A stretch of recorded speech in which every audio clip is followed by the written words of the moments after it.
Assalamualaikum. Hai teman-teman, gimana kabarnya?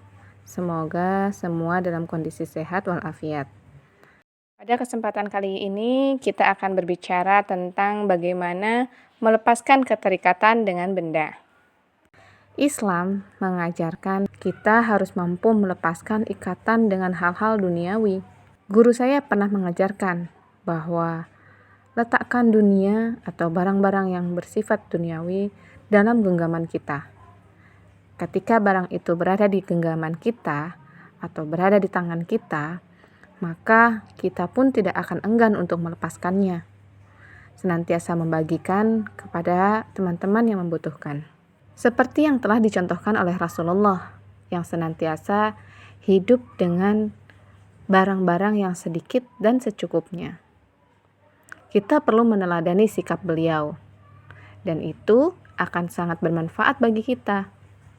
Dengan begitu, proses merapikan rumah juga akan menjadi lebih mudah. Melepaskan ikatan dengan barang juga membantu kita bersikap ikhlas apabila terjadi kehilangan. Misalnya pencurian, banjir, kebakaran, atau bencana alam lainnya. Oleh karena itu, pada video ini kita akan membahas kiat-kiat melatih pikiran untuk melepaskan cengkraman barang terhadap diri kita. Untuk mencapai itu, kita harus melakukan pemanasan. Mari kita mulai dengan hal-hal yang termudah. Bayangkan hidup kita tanpa barang. Hal ini mudah sekali karena kita bahkan tidak perlu membayangkan, kita cukup mengingat. Bagi sebagian besar kita, masa muda adalah masa yang paling bahagia. Bebas tanpa beban pikiran. Padahal saat itu, kita mungkin tinggal di tempat yang tak seberapa besar, bahkan harus berbagi dengan orang lain. Dengan penghasilan yang tak kalah kecil, tidak mampu membeli pakaian mahal, jam keren, atau gadget elektronik. Jika digabung, semua barang kita muat dalam beberapa kotak saja. Kita pun tak perlu memikirkan reparasi mobil, perawatan rumah, dan lain sebagainya. Sedikit barang yang kita miliki sama sekali tidak menjadi masalah karena kita sibuk dengan kehidupan sosial. Menurut teman-teman, apakah kebebasan itu benar-benar tinggal kenangan? Tidak juga.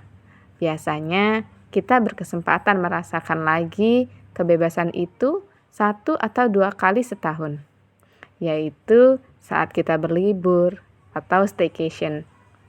Tak heran kita suka sekali berlibur.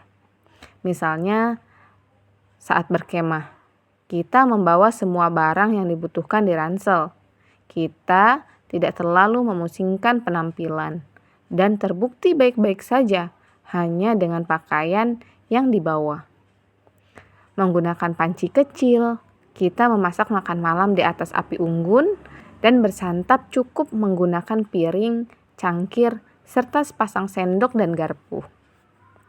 Tenda, bentuk rumah paling sederhana, menjaga kita tetap hangat dan berlindung dari hujan dan terik. Meskipun sedikit, barang yang kita bawa adalah barang yang kita butuhkan.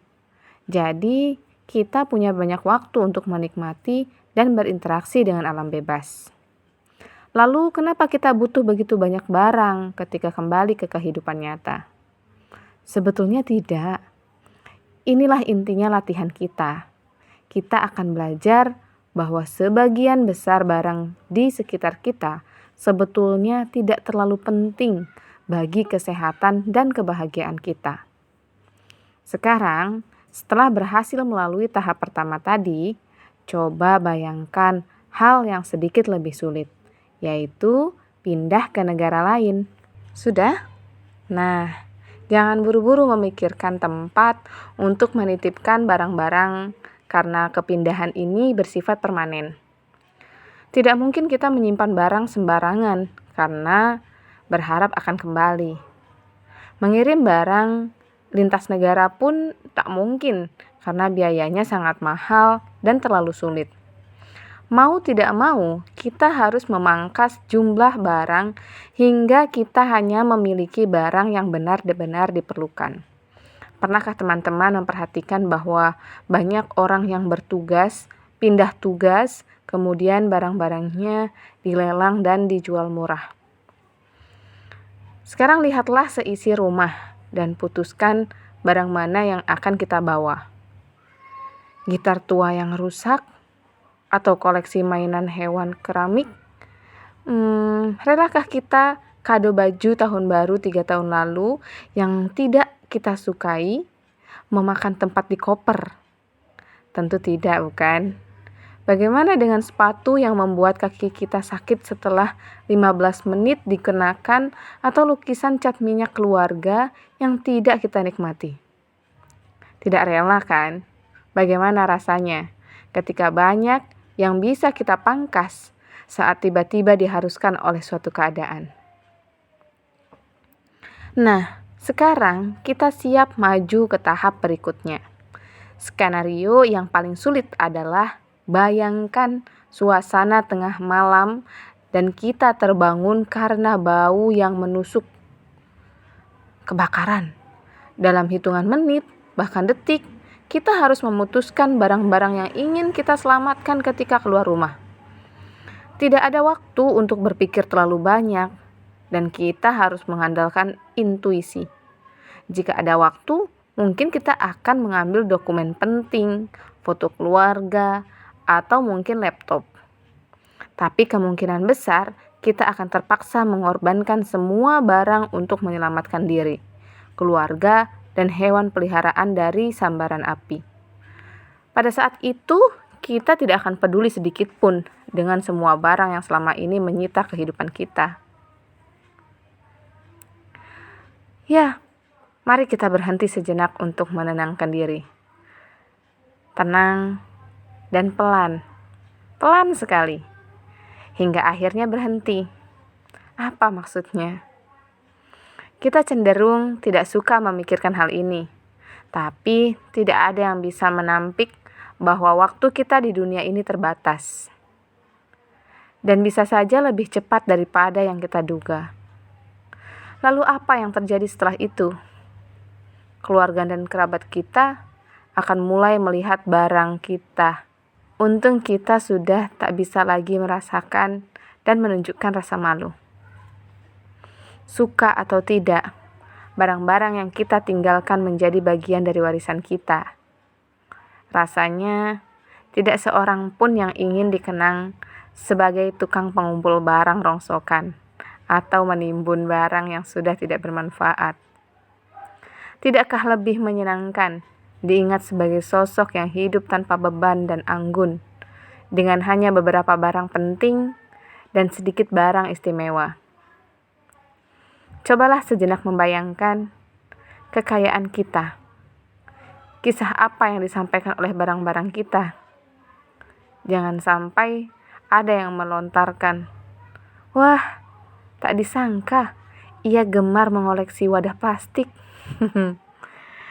Atau, "Aneh ya, saya tidak pernah tahu ia mengumpulkan kalender bekas." Bantu keluarga kita, jangan membuat mereka harus bekerja keras dengan rumah yang penuh barang sepeninggalan kita kelak. Jika tidak, bisa-bisa saat kita mengintip dari atas, yang terlihat adalah orang-orang yang tidak kita kenal sedang memilih dan membongkar barang-barang kita yang diobral murah meriah. Baiklah, itu tadi inti latihan-latihan untuk diri kita agar dapat terlepas dari keterikatan barang. Tujuannya adalah untuk mengajak kita memiliki sudut pandang baru terhadap barang yang kita punya melalui berbagai kejadian di luar rutinitas, baik itu berlibur maupun bencana. Dengan begitu, kita bisa melihat gambaran besar bahwa barang kita sesungguhnya tidak begitu penting. Kesadaran inilah yang akan membuat kita mampu melemahkan daya yang dimiliki barang-barang itu atas diri kita dan membuat kita siap untuk melepaskannya. Terima kasih teman-teman yang sudah menonton sampai akhir. Semoga video ini bermanfaat. Jangan lupa share dan juga subscribe. Wassalamualaikum warahmatullahi